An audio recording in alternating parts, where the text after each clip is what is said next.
সবাইকে বলছি তোমরা এই প্রশ্নগুলো একটু রেকর্ড করে নাও, লিখে নাও।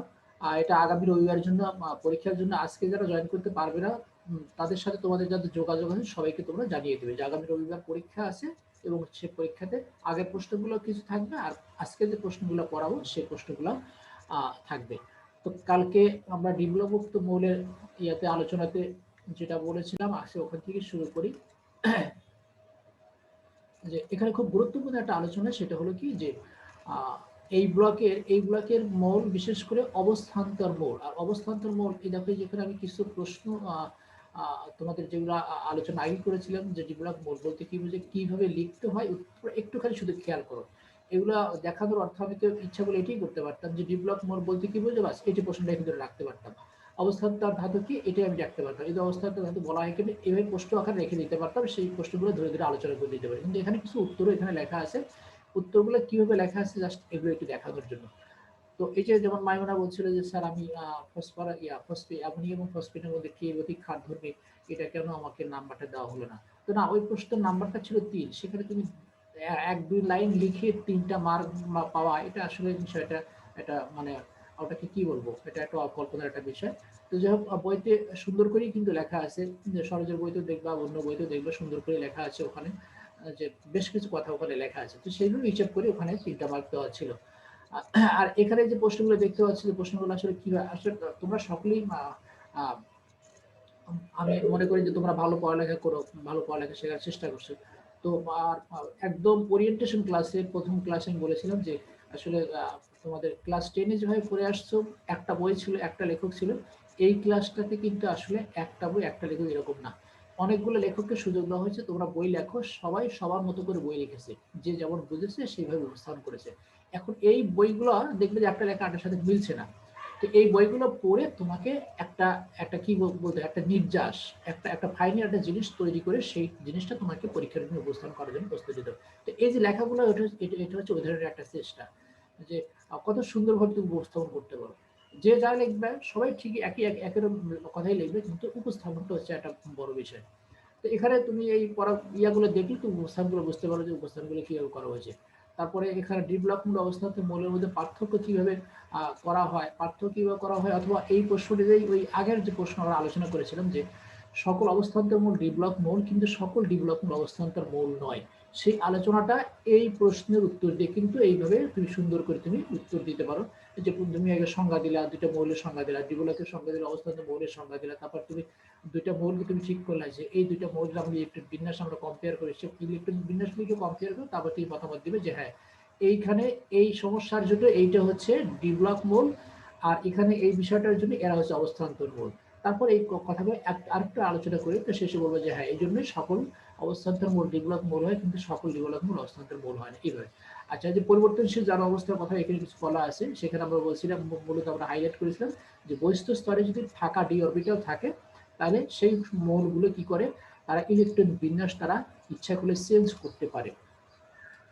তো এই কথাগুলো ওখানে গতকালকে ওই যে আমরা একটা উদাহরণ ফসফরাসের কথা দিয়ে আমরা বলেছিলাম যে সেখানে আসলে ফাঁকা ডি অরবিটাল ছিল বলেই ওখানে তার সে প্রয়োজন অনুসারে সে পরিবর্তন করতে পেরেছিল। তো আজকে আমরা মেইনলি আমাদের যে আলোচনার বিষয় যে সেটা হলো যে অবস্থান্তর ধাতু সমূহ রঙিন যৌগ তৈরি করে।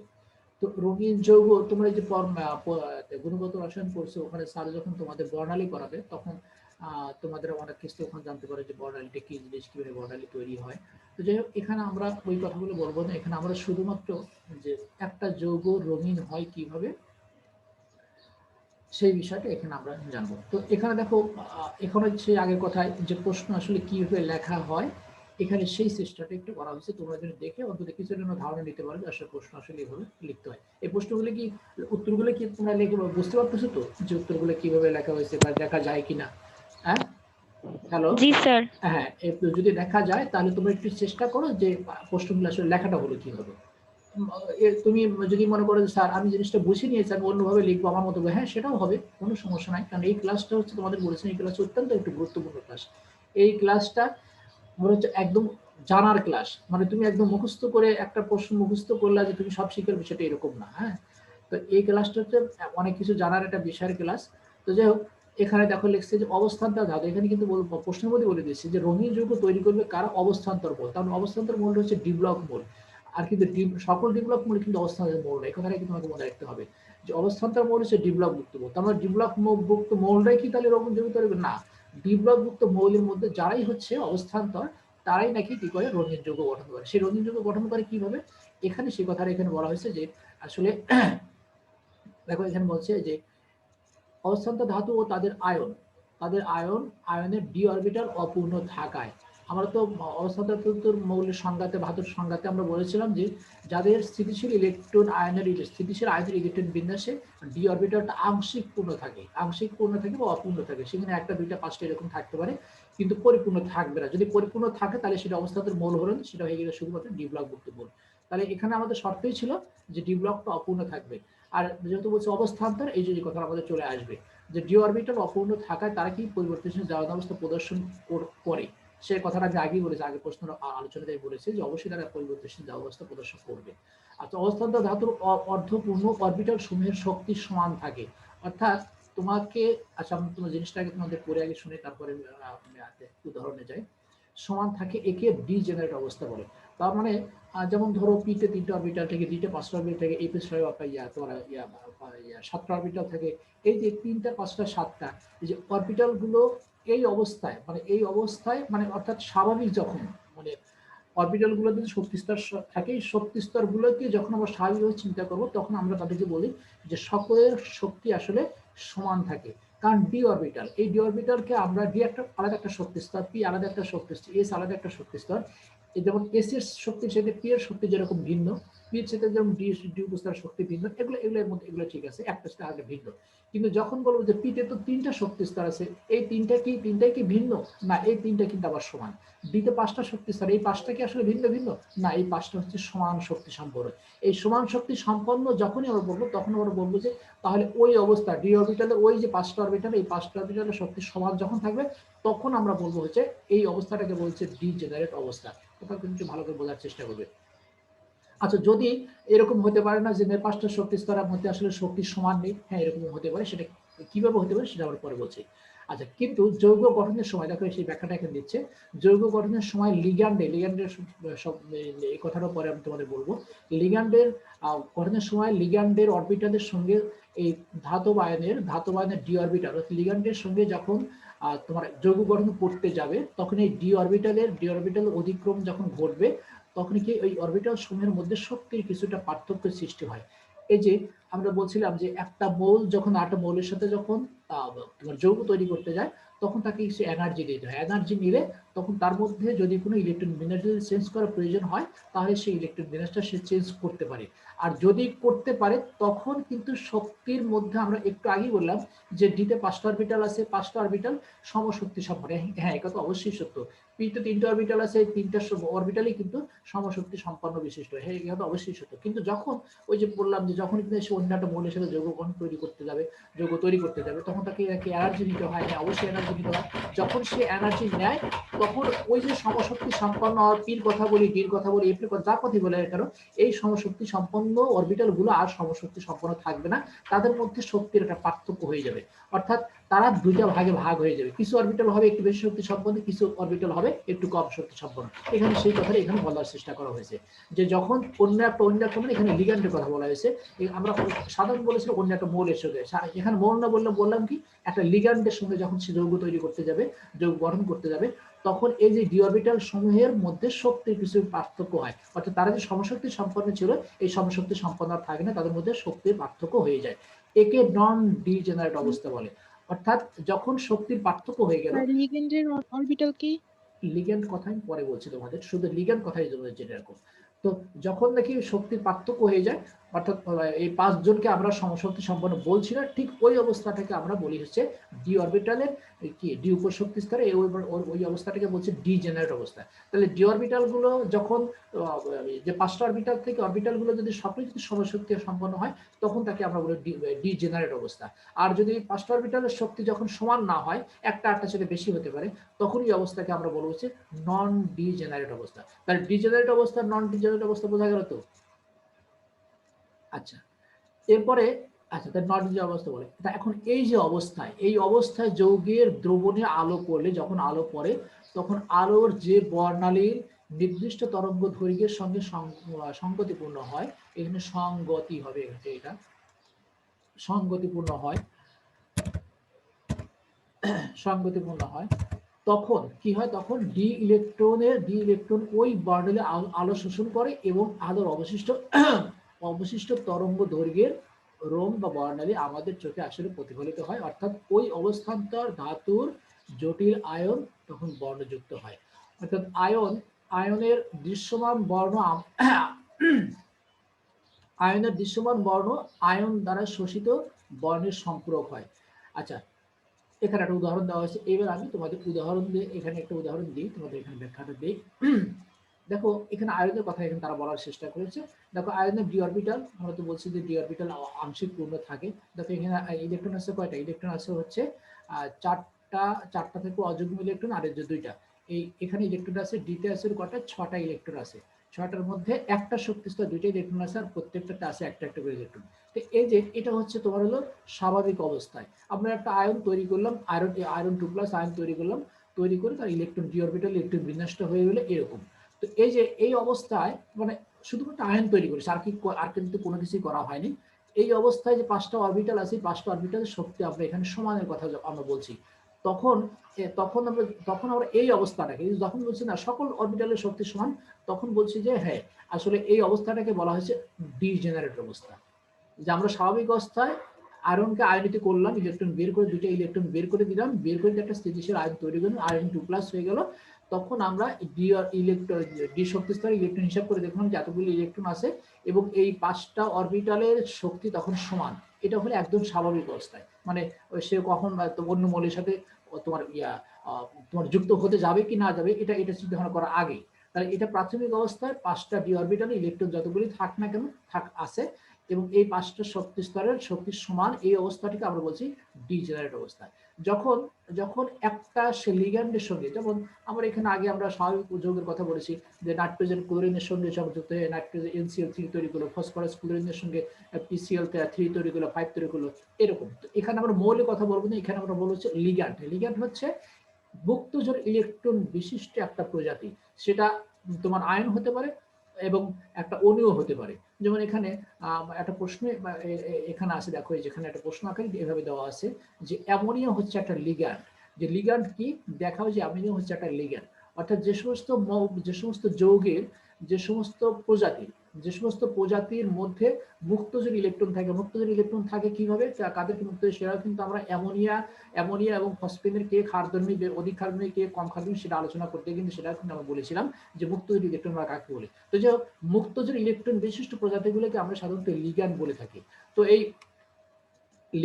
লিগ্যান্ডের সঙ্গে যখন এই তোমার এই আয়নের যে ডি অরবিটালটা যখন সংযুক্ত হয়ে একটা যৌগ তৈরি করবে, অর্থাৎ জটিল যৌগ তৈরি করবে, যার জটিল আয়ন তৈরি করবে, তখন কি করে আমরা বলছিলাম যে একজন আরেকজনের সাথে সংযুক্ত হতে কিন্তু এনার্জি নেয়। হ্যাঁ, ওই এনার্জি দেওয়ার প্রয়োজন হয়, আর সেই এনার্জি নিলে তখন এই যে ইলেকট্রনগুলো তারা সেই শক্তি নিয়ে এই যে এই 5টা শক্তি স্তর তখন দুইটা ভাগে ভাগ হয়ে যায়। তখন আর এই 5টা সমশক্তি সম্পন্ন থাকে না, এবং এই 5টা যে একই রকম থাকবে সেটাও থাকে না। দুইটা ভাগ হয়ে গিয়ে একটা একটু বেশি শক্তি সম্পন্ন একটা অরবিটাল একটা অংশ ভাগ হয়ে যায়, আর একটা কম শক্তি সম্পন্ন একটা অংশে ভাগ হয়ে যায়। দেখো এখানে দুইটা ভাগে ভাগ করে দিয়েছি, একদিকে হচ্ছে দুইটা শক্তি স্তর, আর হচ্ছে 3টা শক্তি স্তর। তো 2টা আর 3টা, এই অবশ্যই 2টা শক্তি স্তরের মধ্যে টোটাল শক্তি আর এই 3টার মধ্যে টোটাল শক্তি, এই দুইটা লেভেল, এই যে শক্তি স্তরের মধ্যে দুইটা ভাগ হয়ে গেলে এই শক্তি স্তরের যে তোমার এনার্জি লেভেলটা এখন একরকম না। এখানে কিন্তু বলছিলাম যে সকলের শক্তি হচ্ছে সমান, বাট এখানে বললাম যে না, শক্তি যখন তারা একটা তোমার প্রজাতির সঙ্গে তারা যখন যুক্ত হতে যাবে তখন তারা কিছু এনার্জি নেয়, নিয়ে তারা এই 5টা শক্তি স্তর 2টা ভাগে ভাগ হয়ে যায়। আর এই 2টা ভাগের প্রত্যেক ভাগের শক্তি কিন্তু আসলে একই রকম না। একদিকে একটু বেশি শক্তি সম্পন্ন অরবিটাল হয়ে যায়, আর একদিকে একটু কম শক্তি সম্পন্ন অরবিটাল হয়ে যায়। তার মানে এই 2টা শক্তি স্তরের মধ্যে কিন্তু এখন শক্তির একটা পার্থক্য থাকে, যেটাকে এখানে ডেল ই দিয়ে দেখানো হয়েছে। এ পর্যন্ত ক্লিয়ার তো? হ্যালো হ্যালো, এই পর্যন্ত ক্লিয়ার তোমাদের যে আসলে 2টা ভাগে কিভাবে ভাগ হলো? স্যার আমি না গুলাই ফেলতেছি। হ্যালো, 2টা ভাগে যে ভাগ হয়ে গেল, এই পর্যন্ত ক্লিয়ার তো? স্যার আরেকবার একটু বুঝাবেন? মানে এই যে আমরা বলছি, আমরা তো নর্মালি এরকম কথা বলি না যে একটা মৌল যখন আরেকটা মৌলের সঙ্গে যখন তোমার যৌগ তৈরি করতে যাবে তখন তাকে কিছু এনার্জি নিতে হয়। এনার্জি নিয়ে তখন তার মধ্যে সেই এনার্জি নেওয়ার কারণে তার মধ্যে যদি ইলেকট্রন বিন্যাস যদি চেঞ্জ করার সুযোগ থাকে তাহলে তারা চেঞ্জ করে ফেলে। ওই সেই সুযোগ থেকে আমরা বলছিলাম যে হ্যাঁ একজন চেঞ্জ করতে পারে আবার একজন চেঞ্জ করতে পারে এরকম কথা কিন্তু বলছিলাম। তো এখানেও কিন্তু সেই বিষয়টাই যে এই আয়রন আয়রন অর্থাৎ আয়রন আয়ন যখন সে লিগ্যান্ডের সঙ্গে, লিগ্যান্ডটা হচ্ছে কি, লিগ্যান্ডটা হচ্ছে মুক্তজোড় ইলেকট্রন বিশিষ্ট একটা প্রজাতি, যেখানে আমরা এখানে অ্যামোনিয়াকে আমরা উদাহরণ হিসাবে আমরা বলছি। বা কিন্তু এখানে তো আমার ওই কোন সেই লিগ্যান্ডটা কে এখানে আমাদের ওইভাবে ডেফিনেটলি বলার দরকার নেই, একটু শুধু লিগ্যান্ড বললেই হবে। লিগ্যান্ড অনেক ধরনের হয়, যেমন অ্যামোনিয়া হয়, সায়ানাইড আয়ন হয়, তারপরে পানি হয়, এরা হচ্ছে সব হচ্ছে লিগ্যান্ড।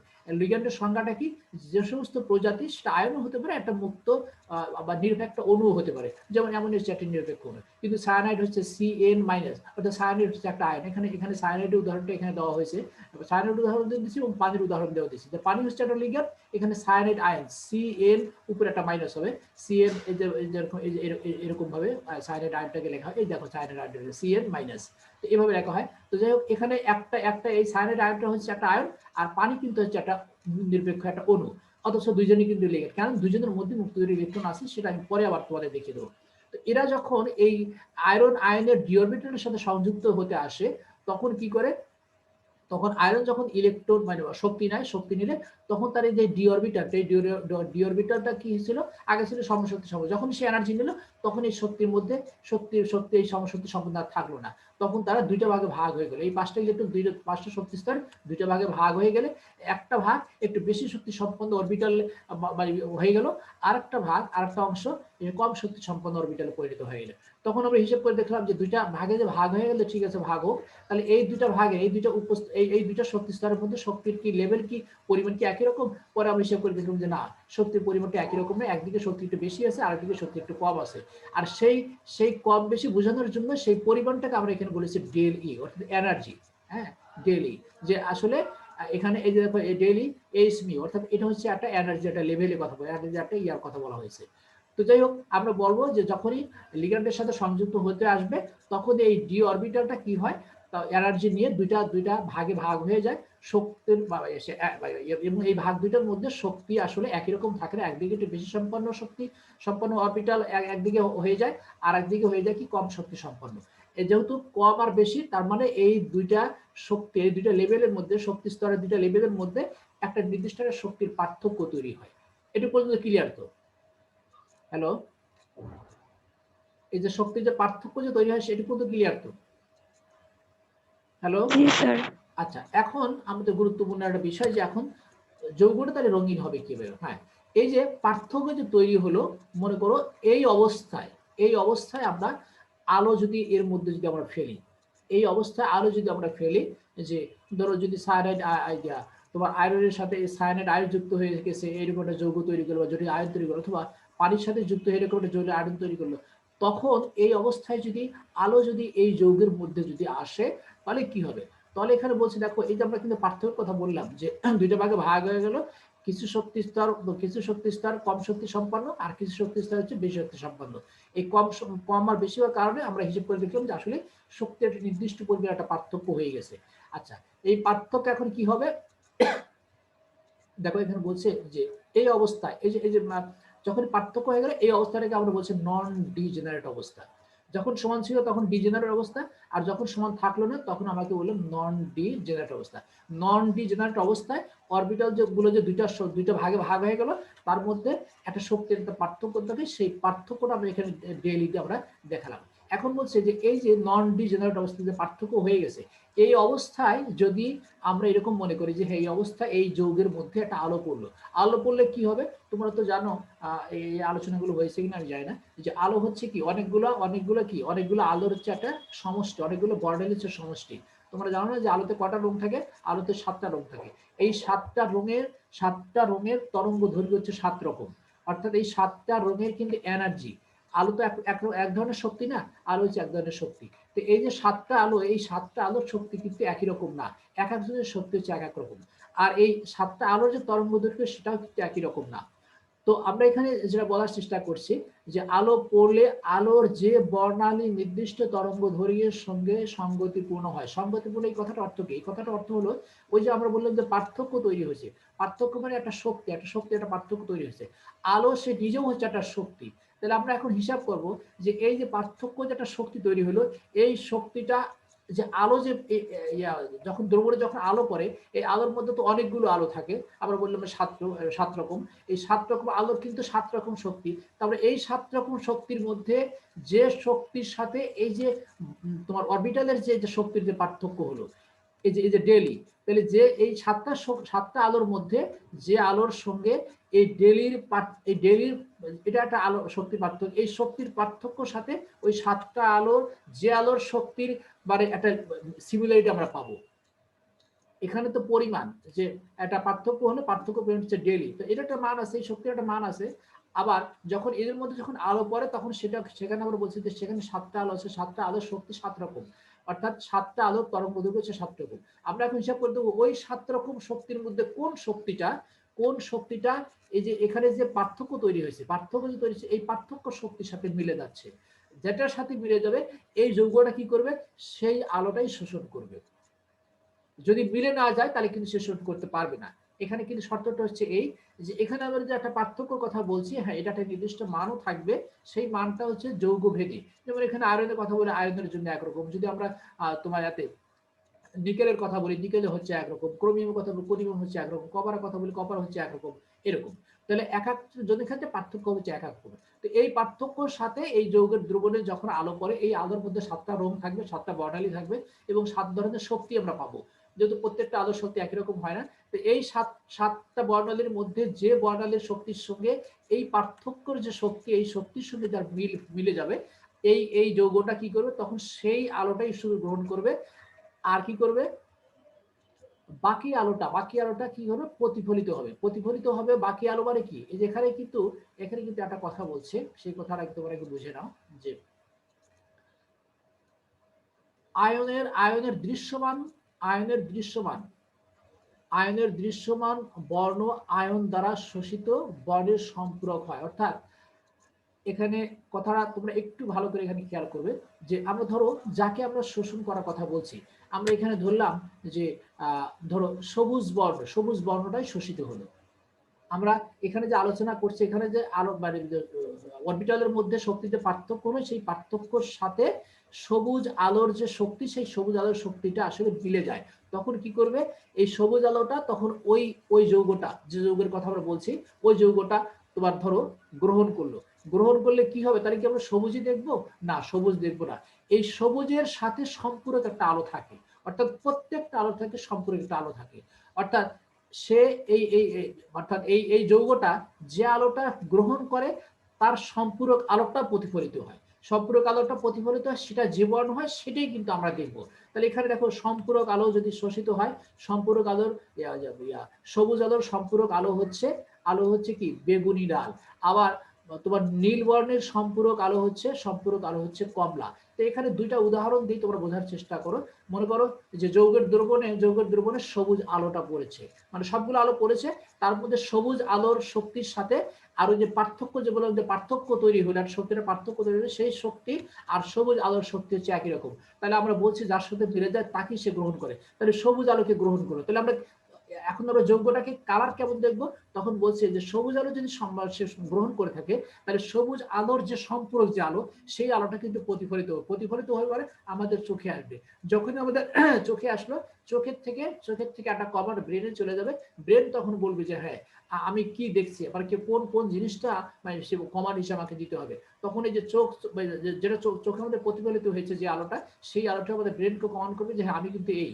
তখন এই যে এখানে সম্পর্ক হচ্ছে বেগুনি, অর্থাৎ বেগুনি লালটা আমাদের চোখে আসবে। চোখে আসলে ব্রেন বলবে যে হ্যাঁ তুমি আসলে কি দেখলা, বেগুনি লালটাই দেখলা। তাহলে শোষণ করেছিল কাকে, শোষণ করেছিল সবুজকে। কিন্তু বেগুনিটিকে আমরা দেখছি কেন, কারণ বেগুনির সম্পূরক আলো হচ্ছে হলো সবুজের সম্পূরক আলো হচ্ছে বেগুনি লাল। আবার যদি ধরো মনে করো যে না, সে নীল বর্ণটাই শোষণ করলো, যে আলোটা পড়েছে সেই আলোর মধ্যে 7টা রং আছে, তার মধ্যে সে নীলের যে শক্তি, সেই শক্তির সঙ্গে তার যে পার্থক্য তৈরি হয়েছে এই পার্থক্য ই এর সাথে মিলে যাচ্ছে, তার মানে সে নীলটাকে গ্রহণ করবে। নীলটাকে গ্রহণ করলে তার আমরা দেখবো কোনটা, নীলটার সম্পূরক আলো হচ্ছে কমলা। তার মানে কমলাটা প্রতিফলিত হয়ে আমাদের চোখে আসবে। যখন আমাদের চোখে আসবে তখন এই চোখ থেকে যখন ব্রেনে যাবে, ব্রেন বলবে যে হ্যাঁ তুমি আসলে কমলা রংটাকে তুমি দেখবে। তাহলে যেটা শোষণ করবে তার সম্পূরক আলোকটা প্রতিফলিত হবে এবং সেটি আমরা দেখব। তখন আমরা বলবো যে আসলে এই যৌগটা হচ্ছে এরকম কালার। যেটা যেটা শোষণ করবে সেটা কিন্তু আমরা দেখবো, সেটা তো শুষেই ফেলে, সেটা সে নিয়েই নিল, তাহলে তো আমরা দেখলাম না। এরকম দেখো, তাহলে এখন কথাটা কি কিছু ধারণা হলো তো আসলে একটা যৌগ রঙিন হয় কেন। হ্যালো, আলোচনা খুবই ইন্টারেস্টিং এবং কিন্তু বোঝার কিন্তু বিষয়, যদি তোমরা বোঝার চেষ্টা করো তাহলে হবে, নাহলে কিন্তু হবে না। এর মধ্যে কিন্তু খুব বেশি কথা নেই, আমরা কথার শুধু এখানে একটা কথাই একটা জিনিস আমরা হাইলাইট করছি, সেটা হলো কিরকম যে যখন আয়রন আয়রন যখন আয়ন তৈরি করলো, আমরা আয়ন তো যেহেতু অবস্থান্তর মূলে আয়নের কথা বলতেই হবে। এই আয়নের ডি অরবিটালটা আমরা কি বললাম যে ডি অরবিটালটা যখন স্বাভাবিক অবস্থা থাকে তখন তাদের শক্তি সবার শক্তি সমান থাকে, ইলেকট্রন যাই থাকবে না কেন সেটা কথা নয়, এই স্বাভাবিক অবস্থায় শক্তি সমান থাকে।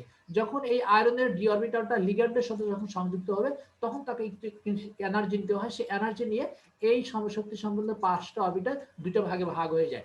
একদিকে একটু বেশি শক্তি সম্পন্ন ভাগ তৈরি হয়, আর একদিকে একটু কম শক্তি সম্পন্ন ভাগ তৈরি হয়, যেটা আমরা এখানে দেখিয়েছি, দুটো ছবির সাথে দেখিয়েছি। একটা হলো কম শক্তি সম্পন্ন, আর একটা হচ্ছে বেশি স্যার শক্তি। আপনি কি হ্যাঁ বলো।